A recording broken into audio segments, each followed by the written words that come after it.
नमस्कार प्रेक्षकांनो, स्टार प्रवाहावरील ठरलं तर मग या मालिकेच्या आगामी भागात आपण पाहणार आहोत की सायली गरोदर असल्यामुळे आता प्रतिमा म्हणते की काही दिवस सायलीला मी माझ्या घरी घेऊन जाते.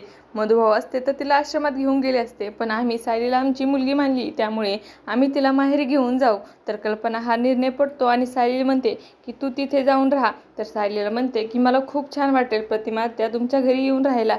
तर अर्जुन म्हणतो की मी जरी तिथे नसलो तरी सुद्धा तुझी पूर्ण काळजी घेईल. इकडे प्रतिमा तिच्या घरात तयारी सुरू केलेली असते, कारण सायली राहायला येणार आहे.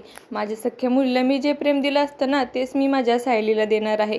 प्रियाने मुलगी बनून आमचा विश्वासघात केला, पण सायली मुलगी नसून आम्हाला किती प्रेम करते. तर अर्जुन एका माणसाला पाठवून घरामध्ये सेफ्टी झोन तयार करतो. प्रतिमा म्हणते की सायली किती भाग्यवान आहे, तिला अर्जुनसारखा नवरा मिळाला. तर इकडे रविराजला आता सायलीमध्ये त्याची तन्वी दिसत असते. तर खऱ्या अर्थाने सायली तिच्या आईबाबांसोबत राहत आहे. तर मित्रांनो, घरामध्ये तिला आता संपूर्ण भूतकाळाची जाणीव होऊ लागते, कारण ती तन्वीच्या खोलीत राहते. तिला तन्वी दिसत असते, म्हणून सायलीला चक्कर येऊन खाली पडते. तर ताबडतोब सायलीला हॉस्पिटलमध्ये ॲडमिट करण्यात येत असतं. तर सायलीला अशक्तपणा आल्यामुळे तिला रक्ताची गरज असते आणि अखेर प्रतिमा आता आपलं ब्लड डोनेट करते आणि DNA टेस्टमध्ये सायली आणि प्रतिमाची DNA मॅच होतो आणि सायलीच खरी प्रतिमाची मुलगी आहे हे अश्विनच्या लक्षात येतं.